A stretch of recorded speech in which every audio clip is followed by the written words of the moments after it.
En Peregrinos Espirituales, crecemos en la fe a través de las enseñanzas de los santos.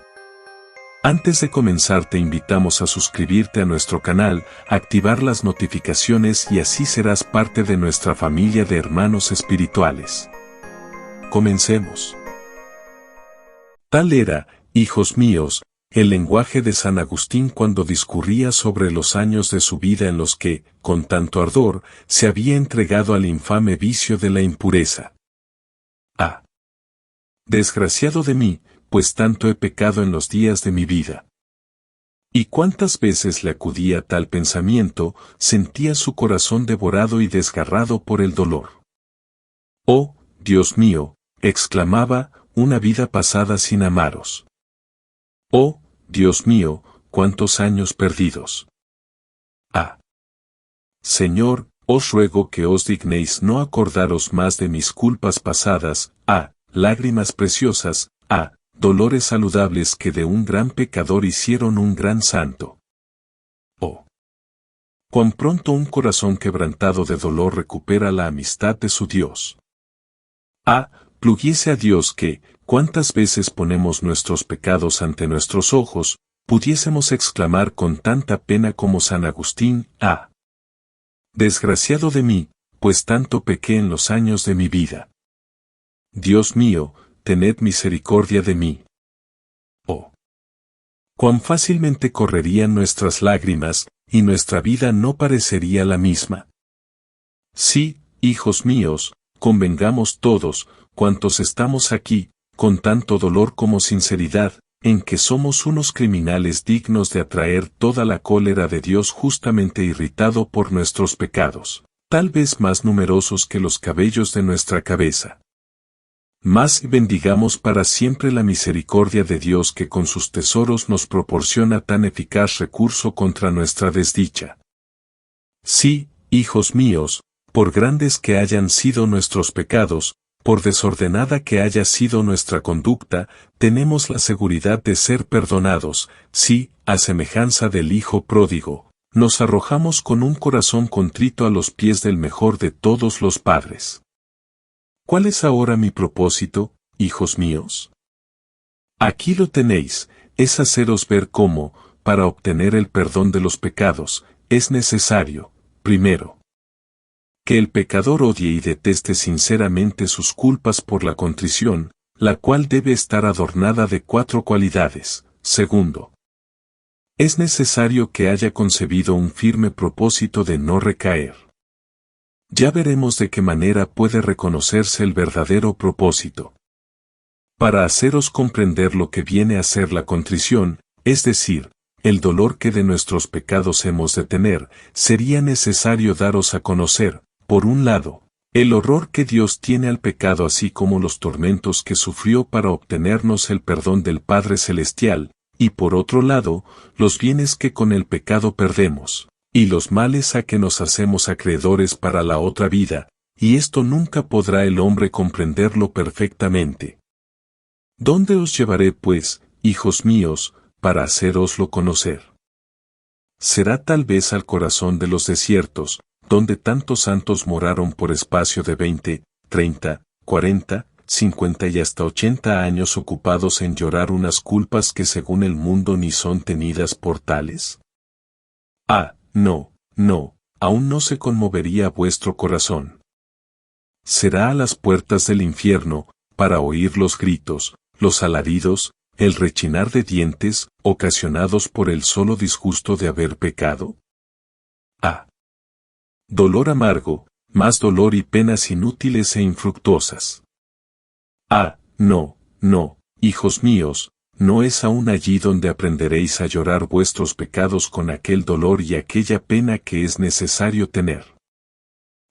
Es al pie de esta cruz teñida aún en sangre de un Dios que la derramó para borrar nuestros pecados.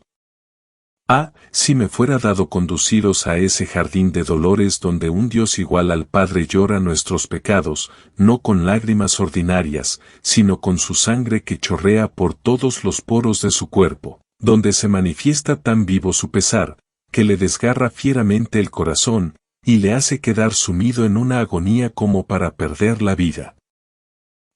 si, después, pudiese llevaros en su seguimiento, mostrároslo cargado con su cruz por las calles de Jerusalén, a cada paso una caída, y a cada caída obligado a levantarse a coces. Si pudiese hacer que os acercaseis al Calvario, donde un Dios mucre llorando nuestros pecados. Digamos aún, sería también preciso que Dios nos diese aquel amor ardiente que se apoderó del corazón del gran Bernardo, a quien la sola vista de la cruz le hacía derramar lágrimas en tanta abundancia. Bella y preciosa contrición, cuán dichoso es el que te posee.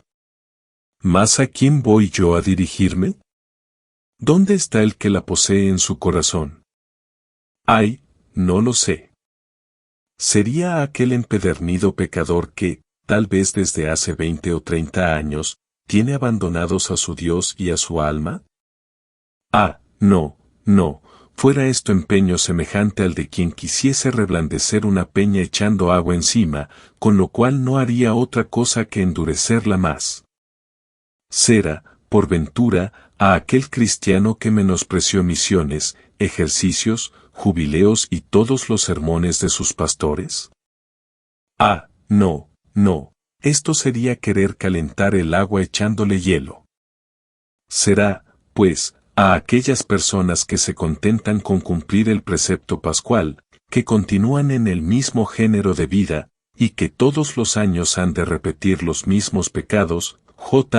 No. Estas son víctimas que la cólera de Dios está cebando para servir de alimento a las llamas eternas.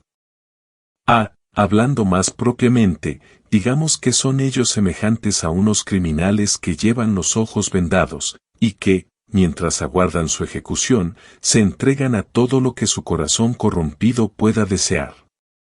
Será, pues, a aquellos cristianos que, confesando cada 3 semanas o cada mes, recaen todos los días? No, esos son ciegos que no saben lo que hacen ni lo que deben hacer. ¿A quién, pues, podré dirigirme? No lo sé. Oh, Dios mío. ¿Dónde habremos de ir para hallar la contrición? ¿A quién deberemos buscar para que nos la muestre? Señor, bien sé de dónde viene y quién la da, ella viene del cielo, y sois vos quien la otorgáis. Oh, Dios mío, dignaos concedernos aquella contrición que devora y desgarra nuestros corazones. Esa bendita contrición que desarma la divina justicia, que cambia nuestra eternidad desdichada en eternidad venturosa. No nos deneguéis esa contrición que derriba todos los planes y artificios del demonio, esa contrición que tan rápidamente nos devuelve la amistad de Dios. Hermosa virtud, cuán necesaria, mas cuán rara eres. Y sin embargo, sin ella no hay que pensar en el perdón, ni en el cielo, aún más, sin ella todo está perdido para nosotros, penitencias, caridad, limosnas y todo cuanto podamos practicar. Mas, os diréis vosotros, ¿qué es lo que significará esta palabra contrición, y por qué señales podremos conocer que la poseemos? ¿Quieres saberlo, amigo mío? Helo aquí. Escúchame un momento, ahora vas a ver si la posees o no, como también vas a conocer el medio de poseerla. Comencemos por un detalle en extremo sencillo. Si me preguntas qué es la contrición, te diré que es un dolor del alma y una detestación de los pecados cometidos, junto con una firme resolución de no recaer. Sí, hijos míos, esta disposición es la más necesaria entre las que Dios exige para perdonar al pecador. No solamente es ella necesaria, sino que cabe añadir que nada puede dispensarnos de la misma. Una enfermedad que nos priva del uso de la palabra puede dispensarnos de la confesión, una muerte súbita puede dispensarnos de la satisfacción, al menos en esta vida, mas no acontece lo mismo con la contrición. Sin ella es imposible, absolutamente imposible obtener el perdón de los pecados. Sí, hijos míos, podemos afirmar, por desgracia, que la falta de contrición es la causa de un número infinito de confesiones y comuniones sacrílegas. Pero lo que es aún más deplorable es que casi nunca se dé cuenta uno de la tal falta, y viva y muera en tan infeliz estado. Y nada más fácil de comprender, hijos míos, si tenemos la desgracia de ocultar un pecado en nuestras confesiones, ese crimen permanece continuamente ante nuestros ojos como un monstruo que amenaza devorarnos, lo que hace que un día u otro nos descarguemos de él. Mas no sucede lo mismo con la contrición. Nos confesamos, pero en la acusación que de nuestros pecados hacemos, para nada interviene nuestro corazón, recibimos la absolución, nos acercamos a la sagrada mesa con el corazón tan frío, tan insensible, tan indiferente cual si viniésemos de contar una historia, y así continuamos de día en día, de año en año, hasta que al fin llegamos a la muerte creyendo habernos portado bien, mas solo vemos crímenes y sacrilegios engendrados por nuestras confesiones. Oh, Dios mío. ¿Cuántas malas confesiones por defecto de contrición? Oh, Dios mío. ¿Cuántos cristianos a la hora de la muerte no van a hallar en su conciencia más que confesiones indignas? Pero no vayamos más lejos para no turbaros, más, ¿qué digo? Alí, precisamente en esta ocasión es cuando convendría que os llevase a 2 pasos de la desesperación, a fin de que, espantados del estado en que os halláis, pudieseis mejorarlo, sin esperar al momento en que conoceréis vuestra miseria y no la podréis reparar. Pero vengamos, hijos míos, a la explicación que os debo, y vais a ver si, las veces que os habéis confesado, tuvisteis el dolor necesario, absolutamente necesario, para alimentar la esperanza de que vuestros pecados os sean perdonados. He dicho que la contrición es un dolor del alma. ¿Es necesario que el pecador llore sus pecados o en este inmundo o en el otro? En este mundo, podéis borrarlos mediante la pena que sentís de haberlos cometido, mas en el otro, no. Oh, cuán agradecidos deberíamos estar a la bondad de Dios, porque, en lugar de esas lamentaciones eternas y de esos dolores desgarradores que merecemos sufrir en la otra vida, es decir, en el infierno, se contenta solamente con que nuestros corazones se sientan conmovidos por un verdadero pesar, el cual será seguido de una eterna alegría. Oh, Dios mío. ¿Con cuán poco os contentáis? 1. He dicho que este dolor debe estar adornado de 4 cualidades, faltándole solamente una, ya no podemos obtener el perdón de nuestros pecados. Primera cualidad, el dolor ha de ser interno, es decir, que salga del fondo del corazón. No consiste, pues, en lágrimas, ellas serán útiles y buenas, es cierto, mas no necesarias. En efecto, cuando San Pablo y el buen ladrón se convirtieron, no se habla de que llorasen, y, sin embargo, su dolor fue sincero. No, hijos míos, no es en las lágrimas en lo que debemos confiar, a veces hasta son engañadoras, muchas personas lloran ante el tribunal de la penitencia, y caen a la primera ocasión. Mas ved cuál es el dolor que Dios quiere de nosotros. Escuchad lo que nos dice el profeta Joel, ¿habéis tenido la desgracia de pecar? Ah, hijos míos, romped y desgarrad vuestros corazones. Y, si habéis perdido al Señor a causa de vuestros pecados, buscadle con toda el alma, en la aflicción y la amargura de vuestro corazón. ¿Por qué, hijos míos, quiere Dios que nuestro corazón se arrepienta? Porque es nuestro corazón el que ha pecado. De vuestro corazón, dice el Señor, es de donde nacieron todos esos malos pensamientos y malos deseos. 2. Si nuestro corazón ha hecho el mal, es preciso que se arrepienta. Sin esto Dios no nos perdonará jamás. 2. Digo también que el dolor que de nuestros pecados debemos sentir, ha de ser sobrenatural, es decir, que sea el Espíritu Santo quien nos lo suscite, y no meras causas naturales. Ved la diferencia, afligirse por haber cometido tal o cual pecado, porque por el quedamos excluidos del cielo y merecemos el infierno, son motivos sobrenaturales, el Espíritu Santo es su autor. Esto puede traernos una verdadera contrición. Más afligirse por causa de la vergüenza que el pecado consigo trae aparejada, así como de los males que nos ocasiona, como por ejemplo, la deshonra en un joven que ha perdido la reputación, o el deshonor en otro que ha sido sorprendido mientras robaba a su vecino. Todo esto no es más que un dolor natural que no nos hace merecedores del perdón. De aquí podemos fácilmente deducir que el dolor y arrepentimiento de nuestros pecados pueden venir o del amor que por Dios sentimos, o del miedo de los castigos. Aquel que en su arrepentimiento solamente considera a Dios, tiene una contrición perfecta, disposición tan eminente que por sí sola purifica al pecador antes de recibir la gracia de la absolución, mientras esté dispuesto a recibirla cuando le sea posible. Pero aquel que solo se arrepiente de los pecados por temor de los castigos que por ellos ha merecido, no tiene más que una contrición imperfecta, la cual no le justifica. Ella solamente le dispone a recibir su justificación en el sacramento de la penitencia. Tercera condición de la contrición, ha de ser suma, o sea el mayor de todos los dolores, mayor digo yo, que el que experimentamos al perder nuestros padres, nuestra salud, y en general todo cuanto más querido por nosotros haya en el mundo.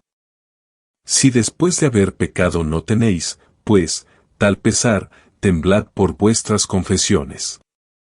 Ay, cuántas veces, por haber perdido un objeto que no vale más allá de 2 reales, lloramos, nos inquietamos por espacio de muchos días, hasta perder las ganas de comer, ay. Y por los pecados, con frecuencia por pecados mortales, no derramamos una lágrima, ni exhalamos un solo suspiro. Oh, Dios mío, cuán poco conoce el hombre lo que hace al pecar. Mas ¿por qué, diréis vosotros, debe ser tan grande nuestro dolor? He aquí la razón, amigo mío. Debe ser proporcionado a la pérdida que experimentamos y a la desgracia que por el pecado nos sobreviene. Conforme a esto, juzgad cuál debe ser nuestro dolor, teniendo en cuenta que el pecado nos hace perder el cielo con todas sus dulzuras. Mas, ¿qué digo? Si nos hace perder al mismo Dios con todas las ventajas de su amistad, y nos precipita en el infierno que es la mayor de todas las desdichas. Pero, pensaréis tal vez, ¿cómo podremos cerciorarnos de que tenemos esa verdadera contrición? Nada más fácil. Si tenéis verdadera contrición, no obraréis ni pensaréis ya como antes, pues os habrá totalmente transformado en vuestra manera de vivir, odiaréis lo que antes amabais, y amaréis aquello de que antes huisteis y que menospreciasteis, es decir, que si os habíais confesado de ser orgullosos en vuestras acciones y en vuestras palabras, es preciso que ahora respiréis bondad y caridad para con todo el mundo. No sois vosotros quien ha de juzgar si habéis hecho buena confesión, pues os podríais engañar, sino que se requiere que las personas que os vieron y oyeron antes de confesaros, puedan decir, no es el mismo, se ha realizado en él un gran cambio. ¡Ay! Dios mío. ¿Dónde están las confesiones que causan ese bien tan grande? Oh, cuán escasas son. Y cómo lo son también aquellas que están adornadas de todos los requisitos exigidos por Dios. Reconozcamos, hijos míos, para confusión nuestra, que si nos presentamos tan poco contritos, ello no puede provenir más que de nuestra poca fe y de nuestra falta de amor para con Dios nuestro Señor. Ah, si tuviésemos la dicha de comprender cuán bueno es Dios y cuánta enormidad encierra el pecado, y cuán negra es nuestra ingratitud al ultrajar a tan buen Padre, sin duda compareceríamos afligidos, y en forma muy distinta que hasta ahora. Me dirá alguno, cuando me confieso, bien quisiera tener esa contrición, pero no puedo. ¿Más que os he dicho al principio? ¿No os he dicho que ella venía del cielo, y que debíamos pedirla al mismo Dios? ¿Qué hicieron los santos, hijos míos, para merecer esa dicha de llorar sus pecados. La pidieron a Dios mediante el ayuno, la oración y toda suerte de penitencias y buenas obras, mas en vuestras solas lágrimas nunca debéis confiar. Y voy a demostrároslo, abrid los libros sagrados y quedaréis convencidos. Mirad a Antíoco, como llora, y con qué insistencia pide misericordia. Sin embargo, nos dice el Espíritu Santo, con su llanto bajó al infierno.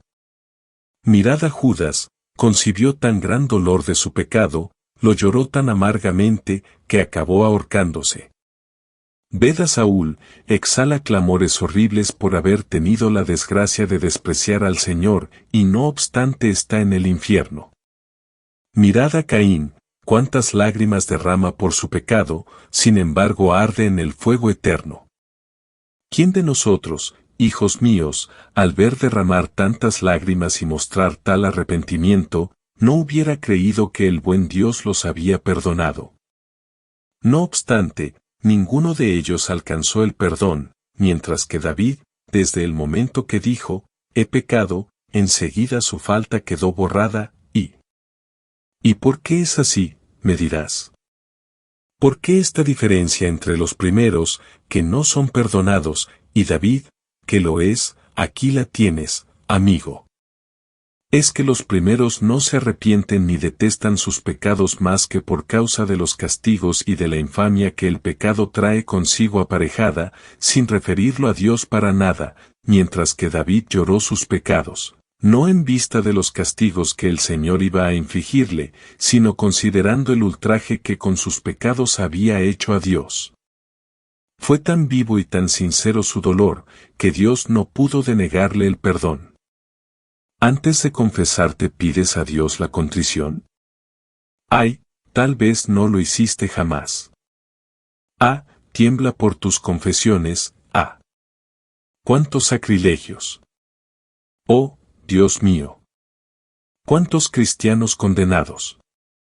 4. Ha de ser además universal. Hallamos ya en las vidas de los santos, a propósito del universal dolor que debemos tener de nuestros pecados, que, si no los detestamos todos, no se nos perdonará ninguno. Refiérese que San Sebastián, estando en Roma, hacía grandes milagros, los cuales llenaron de admiración al gobernador Cromos, quien sintiéndose, en aquella época, presa de terrible enfermedad, manifestó ardientes deseos de verle, para pedir al santo la curación de sus males. Al estar el santo en su presencia, le dijo el gobernador, hace largo tiempo que estoy sufriendo, cubierto de llagas, sin que haya podido hallar hombre alguno en el mundo que me haya podido librar de mis males. Corre el público rumor de que tú alcanzas cuanto quieres de tu Dios, si quisieras pedirle mi curación, te prometería hacerme cristiano. Pues bien, le dijo el santo, si estás firme en tal propósito, te prometo de parte del Dios a quien adoro, que es el creador del cielo y de la tierra, que, en cuanto hayas roto todos tus ídolos, quedarás perfectamente curado. Le respondió el gobernador, no solamente estoy dispuesto a hacer este sacrificio, sino otros mayores, si fuera preciso. En cuanto se despidieron, el gobernador comenzó a destruir sus ídolos, mas el último que tomó para romperlo, le pareció tan respetable, que no tuvo valor para destruirlo, lo guardó, creyendo que tal reserva no le impediría la curación. Pero volviendo a sentir sus dolores más violentos que nunca, fuese muy enojado a encontrar al santo, y le dirigió los más duros reproches, porque, después de haber roto sus ídolos, como le había ordenado, lejos de curar sufría más todavía. Pero, le dijo el santo, ¿los has destruido todos sin reservar ni uno solo? Ay, dijo el gobernador llorando, no me queda más que uno muy pequeño, el cual desde largos años se conserva en nuestra familia, J.A. Es demasiado precioso para destruirlo. Pues bien, dijo el santo, ¿es eso lo que me habías prometido?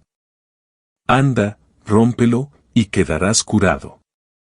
Lo tomó, lo rompió, y al momento quedó curado. Aquí tenéis, hijos míos, un ejemplo que nos pinta la conducta de un número infinito de gentes que se arrepienten de un cierto número de pecados, mas no de todos, y que, a semejanza de aquel gobernador, lejos de curar las llagas que el pecado causó en su pobre alma, las abren aún más profundas, y mientras no hagan como aquel, destruir el ídolo, o sea romper el hábito de ciertos pecados, mientras no abandonen aquella mala compañía, ese orgullo, ese deseo de agradar, esa afición a los bienes terrenos, todas sus confesiones no harán más que añadir crímenes sobre crímenes, sacrilegios sobre sacrilegios. ¡Ah! ¡Qué horror, qué abominación, Dios mío! Y en ese estado viven muchos tranquilos, mientras el demonio les prepara sitio en el infierno. En la historia leemos un ejemplo que nos muestra cómo los santos tenían por necesario el dolor de los pecados para alcanzar el perdón de los mismos. Habiendo caído enfermo un oficial del Papa, este que, por su virtud y santidad, le apreciaba mucho, le envió uno de sus cardenales para testimoniarle el dolor que le causaba su enfermedad, y al mismo tiempo para que le aplicase las indulgencias plenarias. «Ay», dijo el moribundo al cardenal, «decid al Padre Santo que quedo infinitamente agradecido a su tierna solicitud para conmigo, pero decidle también que seré infinitamente más feliz si quiere pedir a Dios por mí la contrición de mis pecados».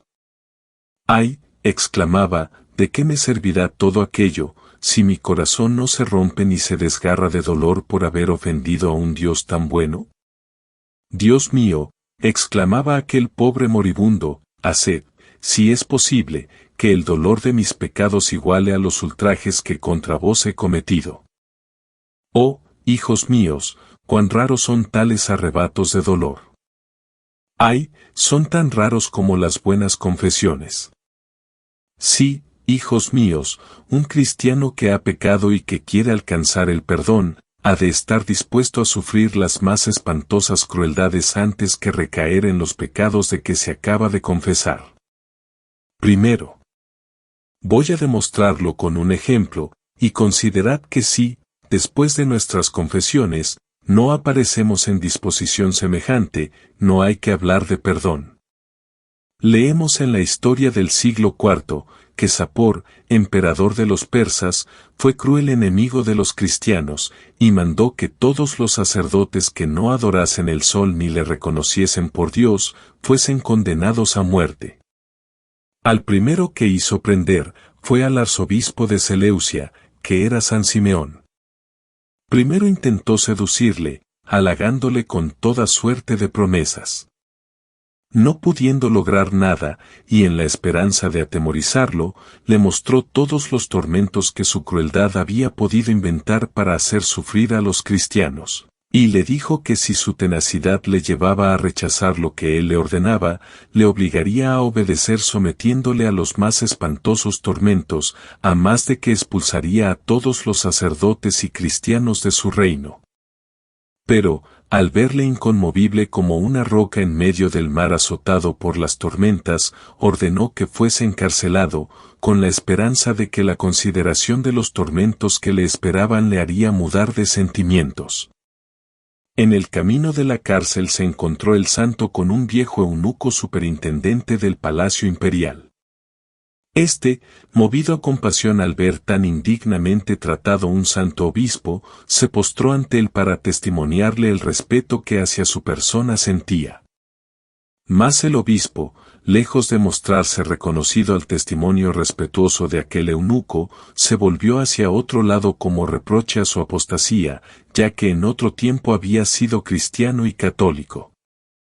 Aquella repulsa no esperada, movió tanto al eunuco, le penetró tan vivamente en el corazón, que desde aquel momento mismo no pudo ya dominar sus lágrimas y sollozos. Le pareció tan horrible el crimen de apostasía, que, despojándose prontamente de las blancas vestiduras con que estaba revestido, tomó otras de color negro, corrió a guisa de un desesperado a arrojarse a las puertas del palacio, y allí se entregó a las angustias del más acerbo dolor. «Ah, desgraciado», se decía, «¿qué va a hacer de ti? ¡Ay! ¿Qué castigos habrás de esperar de Jesucristo cuya fe has renunciado, cuando eres tan sensible al reproche de un obispo que no es más que un ministro de aquel a quien tan vergonzosamente has traicionado? Mas, enterado al emperador de lo que acontecía, y extrañado de un tal espectáculo, le preguntó, ¿por qué causa experimentas tanto dolor y derramas tantas lágrimas? Pluguiese a Dios, exclamó, que se me viniesen encima todas las desgracias del mundo, antes que la que es causa de mi dolor. Lloro porque la muerte no me arrancó de este mundo. ¿Cómo podré mirar aún el sol, al que adoré por temor de desagradaros? El emperador, que le apreciaba por su fidelidad, intentó ganarle prometiéndole toda suerte de riquezas y favores. No, exclamaba el eunuco, cuán dichoso seré si puedo, con mi muerte, reparar los ultrajes que a Dios he inferido, y recobrar el cielo que había perdido. Oh Dios mío y Salvador mío, ¿tendréis todavía piedad de mí? Si al menos tuviese 1000 vidas a mi disposición para testimoniaros mi dolor y mi retorno. El emperador, al oír hablar de esta manera, moría de rabia, y desconfiando poderle hacer volver de su propósito, le condenó a morir en los tormentos. Escuchadle mientras se dirige al suplicio, Señor, qué dicha morir por vos. Sí, Dios mío, si tuve la desgracia de renegar de vos, a lo menos tendré también la dicha de dar por vos mi vida. Dolor sincero, poderoso dolor, cuán pronto habéis recobrado la amistad de mi Dios. Leemos en la vida de Santa Margarita, que fue tan grande el dolor que experimentó por un pecado cometido en su juventud, que lo lloró durante toda su vida. Estando a punto de morir, se le preguntó qué pecado había cometido que le hiciera derramar tantas lágrimas. ¡Ay!, exclamó llorando, ¿cómo no había yo de llorar? Lo mejor, ¿por qué no hube de morir antes de cometer tal pecado? A la edad de 5 o 6 años tuve la desgracia de decir una mentira a mi padre. Mas por esto, le dijeron, no hay para llorar tanto. Puede hablarse de esta manera. ¿Es que no habéis reflexionado nunca lo que es un pecado, el ultraje que hace a Dios, y los males que nos causa, hijos míos? ¿Qué será de nosotros, cuando tantos santos hicieron temblar las peñas y los desiertos con sus gemidos, y derramaron, por decirlo así, las lágrimas a torrentes, por unos pecados que nosotros tenemos como cosa de juego, en tanto que cometemos grandes pecados mortales, en número que, tal vez, supera al de los cabellos de nuestra cabeza? Y ni una lágrima de dolor y arrepentimiento. Triste ceguera a que nos han conducido nuestros desórdenes. En la vida de los padres del desierto, leemos que un ladrón llamado Jonatás, al verse perseguido por la justicia, corrió a refugiarse junto a la columna de San Simeón Estilita, esperando que el respeto hacia el santo le libraría de la muerte. En efecto, nadie se atrevió a ponerle la mano encima.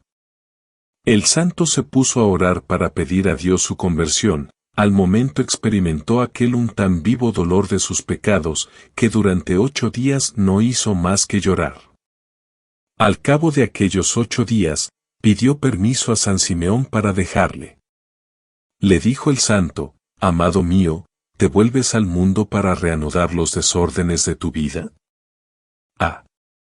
Dios me libre de una tal desgracia, si os lo pido es para ir al cielo. He visto a Jesucristo y me ha dicho que, por el gran dolor que había concebido, estaban perdonados mis pecados. Vete, hijo mío, le dijo el santo, vete a cantar, en el cielo, las grandes misericordias que Dios ha ejercido contigo. En aquel mismo momento cayó muerto, y refiere el mismo santo que él vio a Jesucristo conduciendo su alma al cielo. ¡Oh, hermosa muerte!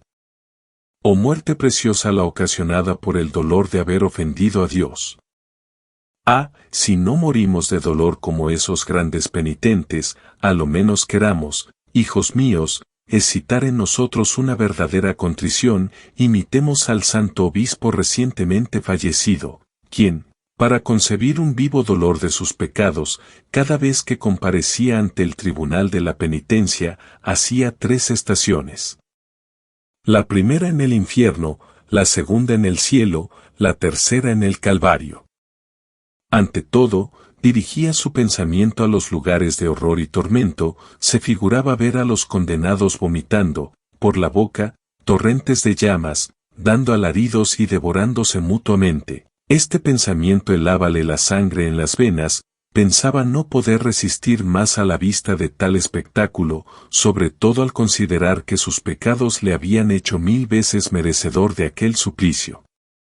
De allí se trasladaba su espíritu al cielo y pasaba revista a todos los tronos de gloria en que se sientan los bienaventurados, se representaba las lágrimas por ellos derramadas y las penitencias hechas durante su vida, por unos pecados tan leves de los cuales había él cometido tanto sin hacer nada para expiarlos, y esta negligencia le sumía en tan profunda tristeza que sus lágrimas parecían no poder agotarse.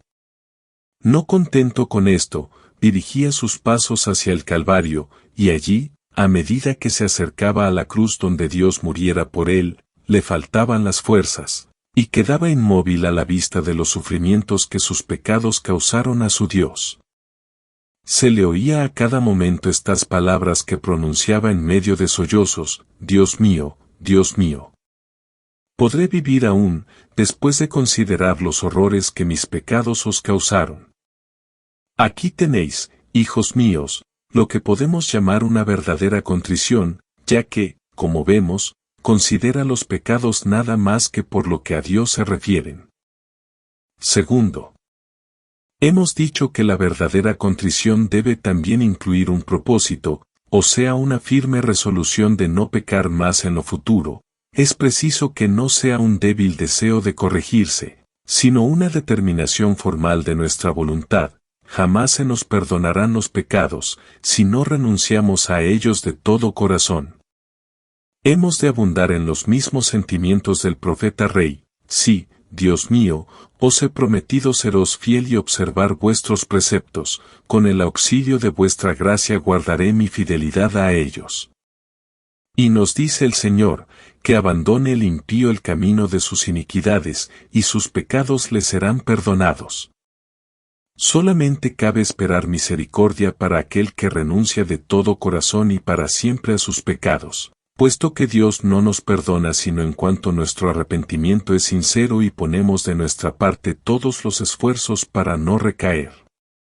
Por otra parte, ¿no sería acaso burlarse de Dios el pedirle perdón de un pecado que uno piensa volver de nuevo a cometer? Pero, me diréis, ¿cómo puede un propósito firme conocerse y distinguirse de un deseo débil e insignificante? Si deseáis saberlo, hijos míos, atended un instante, que os lo voy a manifestar. De 3 maneras puede conocerse: 1. Por el cambio de vida; 2. Por la fuga de las ocasiones próximas de pecar; y 3. Por trabajar con todas sus fuerzas en corregirse y en destruir los malos hábitos. Digo ante todo que la primera señal de un buen propósito es el cambio de vida. Él es el que con más seguridad nos lo demuestra y menos expuesto está a engañarnos. Vamos a explicarlo. Una madre de familia se acusará tal vez de haberse dejado arrebatar a menudo contra sus hijos o su marido, después de su confesión, ide a visitarla en el interior de su hogar. Nada de arrebatos ni maldiciones, al contrario, observáis en ella dulzura, bondad y atenciones, aun con sus inferiores. Ni las cruces, ni los pesares ni las pérdidas consiguen hacerla perder la paz de su alma. ¿Sabéis la razón, hijos míos? Es porque su vuelta a Dios ha sido sincera, su contrición ha sido perfecta y, por consiguiente, ha recibido de verdad el perdón de sus pecados, en fin, porque la gracia ha echado profundas raíces en su corazón y lleva allí frutos copiosos. Una joven vendrá a acusarse de haber seguido los placeres del mundo, los bailes, las reuniones, y otras malas compañías. Después de su confesión, Si fue bien hecha, iré a preguntar por ella en esa velada, o bien iré a buscarla en esa diversión mundana, que se os dirá. Tiempo a que no la vemos por aquí, creo que, si usted quiere hallarla, tendrá que ir a la iglesia o a casa de sus padres. Efectivamente, si queréis ir a casa de sus padres, allá la hallaréis. ¿Y en qué se ocupa? ¿Acaso en hablar de vanidades como en otro tiempo, o en contemplarse delante de un espejo, o en loquear con otras jóvenes? Ah, no, hijos míos, no es esa su labor, ha pisoteado todo eso, la veréis leyendo libros piadosos, ayudando a su madre en los quehaceres domésticos, o instruyendo a sus hermanos y hermanas. La veréis obediente y solícita para con sus padres, gústale mucho estar en compañía de ellos. Si no la halláis en su casa, acudid a la iglesia, y allá la veréis testimoniando a Dios su gratitud por haber obrado en ella un cambio tan grande. Mirad su modestia, su discreción, su solicitud para con todos, tanto con los ricos como con los pobres. La modestia está pintada en su semblante, su sola presencia os conduce hacia Dios. ¿Por qué, me diréis, hijos míos, hay tantos bienes en ella? ¿Por qué, hijos míos? Porque su dolor fue sincero y recibió de verdad el perdón de sus pecados. Otra vez será un joven que va a acusarse de haber concurrido a tabernas y casas de juego, después de haber prometido al Señor abandonar todo lo que puede desagradarle. Huye tanto de las tabernas y del juego cuanto antes los amaba. Antes de su confesión, su corazón no se ocupaba más que en cosas terrestres y malas, ahora guarda sus pensamientos solo para Dios y para el desprecio de las cosas del mundo. Todo su gozo está en conversar con Dios y en considerar los medios de salvar su alma. Tales son, hijos míos, las señales de una verdadera y sincera contrición. Si después de vuestras confesiones os sentís así, podréis esperar que vuestras confesiones han sido buenas y que vuestros pecados os han sido perdonados. Pero si practicáis todo lo contrario de lo que acabo de decir, si, algunos días después de vuestras confesiones, se ve a esa joven que había prometido a Dios abandonar el mundo y sus placeres para no pensar más que en agradarle, si yo la veo, digo, como antes en sus reuniones mundanas. Si veo a esa madre tan colérica y negligente para con sus hijos y domésticos, tan quisquillosa con sus vecinos como antes de la confesión, si hallo nuevamente a ese joven en sus juegos y tabernas, oh horror, oh abominación, oh monstruo de ingratitud, oh gran Dios, ¿en qué estado se halla esa pobre alma? Oh horror, oh sacrilegio. ¿Serán los tormentos del infierno bastante rigurosos para castigar tal atentado? 2. Decimos que la segunda señal de una contrición verdadera es la fuga de las ocasiones próximas de pecado.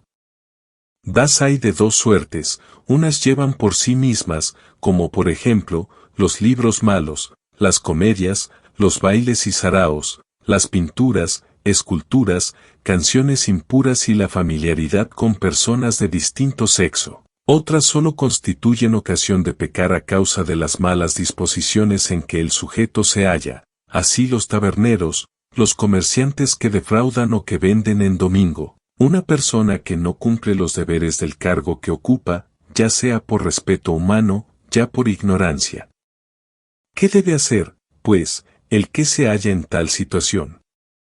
Vedlo aquí, por costoso que sea, debe abandonar aquello que constituye ocasión próxima, sin lo cual no hay que pensar en la salvación. Nos dice Jesucristo que, si nuestro ojo o nuestra mano nos escandalizan, debemos arrancarlos y arrojarlos lejos de nosotros, pues, nos dice Él, vale más entrar en el cielo con un ojo o un brazo de menos, que ser arrojados al infierno teniendo íntegro nuestro cuerpo, es decir, por sensible que no sea, por más que represente una pérdida considerable, en manera alguna hemos de dejar de apartar las ocasiones. Si no lo hacemos, no hay que pensar en el perdón.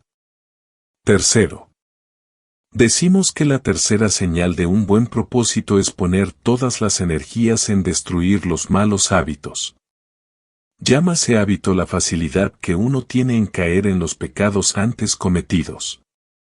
Es preciso, en primer lugar, vigilar cuidadosamente acerca de sí mismo y ejecutar con frecuencia acciones contrarias, como, por ejemplo, si estamos dominados por el orgullo, deberemos ejercitarnos en practicar la humildad, complaciéndonos en ser despreciados, no buscando en nada, ni en las palabras ni en las acciones, la estimación del mundo, pensar siempre que lo que hacemos está mal hecho. Si obramos el bien y socorremos a los demás, figurarnos indignos de que Dios se sirva de nosotros.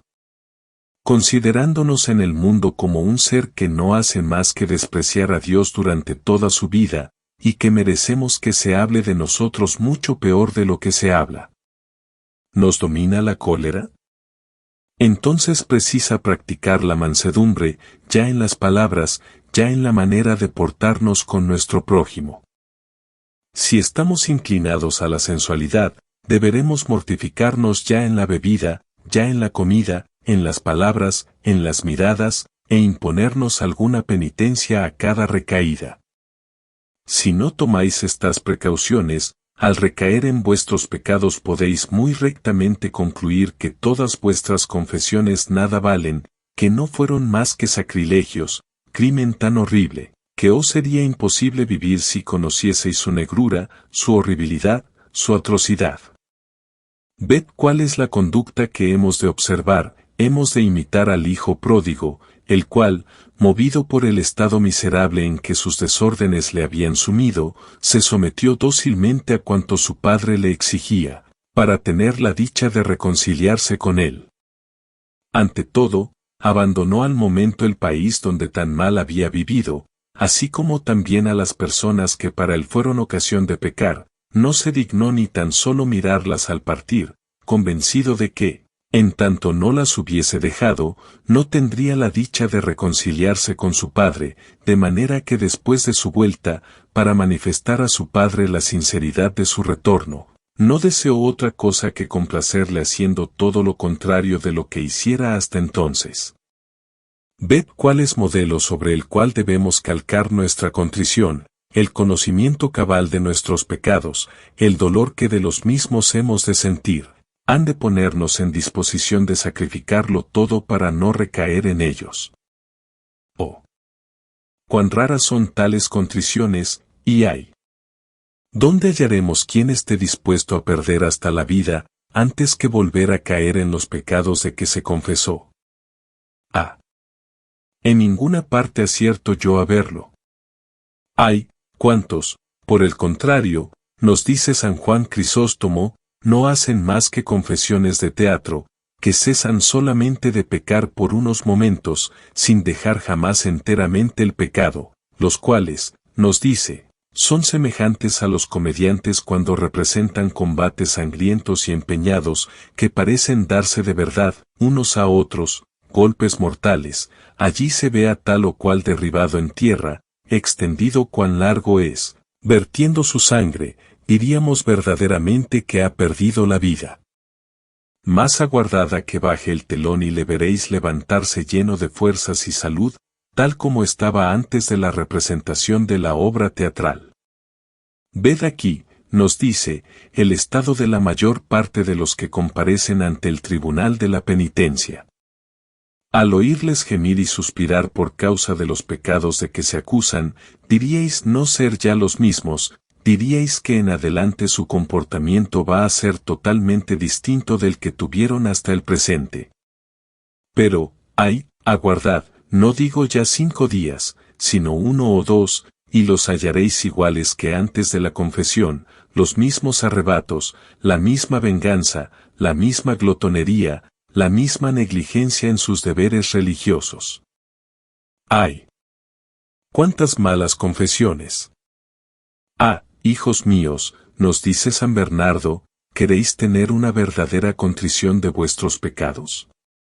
Contemplad esa cruz en la que vuestro Dios fue clavado por amor vuestro, pronto sentiréis correr vuestras lágrimas, así como veréis quebrantado vuestro corazón por el dolor. Realmente, hijos míos, lo que tantas lágrimas hizo derramar a Santa Magdalena en el desierto, nos dice el gran Salviano, no fue otra cosa que la vista de la cruz.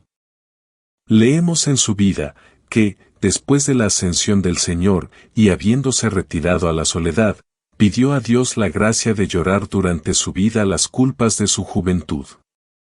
Hecha esta oración, se le apareció el arcángel San Miguel en el lugar donde hacía penitencia, y clavó una cruz en la puerta de su morada, se arrojó ella a sus plantas cual lo hiciera en el Calvario, y lloró durante su vida cotí tanta abundancia, que sus ojos semejaban dos fuentes. Refiere el gran Ludolfo que cierto día un solitario pidió a Dios lo que fuese más eficaz para enternecer su corazón a fin de llorar sus pecados.